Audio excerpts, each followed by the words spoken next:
বন্ধুরা, Bangla lifestyle BD চ্যানেলে আপনাদেরকে স্বাগতম। বাংলা সিরিয়ালের জনপ্রিয় অভিনেত্রী মধুমিতা সরকার। শুধু কলকাতা নয়, বাংলাদেশের দর্শকদের কাছেও মধুমিতা সরকার সমানভাবেই জনপ্রিয়। বোঝে না সে বোঝে না সিরিয়াল খুব জনপ্রিয় ছিল দুই বাংলাতেই। সবাই তাকে পাখি নামেই চিনেন, আর কুসুমদোলার ইমন চরিত্রে অভিনয় করে আবারও বেশ পরিচিতি পেয়েছেন। এছাড়া আরো অনেক সিরিয়ালে দেখা গেছে মধুমিতা সরকারকে।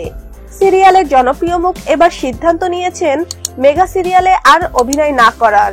কলকাতার একটি গণমাধ্যমে এসব কথা জানান তিনি। এখন নিজেকে ওয়েব সিরিজে অভিনয়ের জন্য প্রস্তুত করছে মধুমিতা সরকার।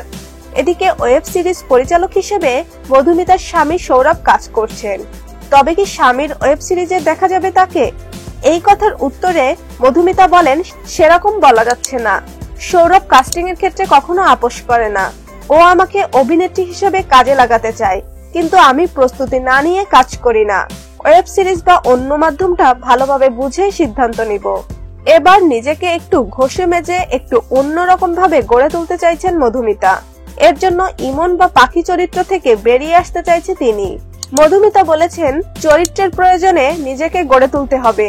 আমি সবসময় চাইবো লোকে যেন না বলে একই ধরনের চরিত্র করছি। চরিত্র ঠিকভাবে ফুটিয়ে তুলতে পারলে ভালোবাসা ঠিকই পাবো। ওয়েব সিরিজে চরিত্রের প্রয়োজনে বোল্ড দৃশ্যে অভিনয় করতে হলে আপত্তি নেই মধুমিতার। তার কথাই আমি চরিত্রকে তুলে ধরবো, নিজেকে নয়।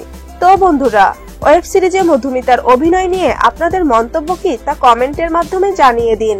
বিনোদন জগতের সব রকম খবর পেতে আমাদের চ্যানেলটি সাবস্ক্রাইব করুন। ধন্যবাদ।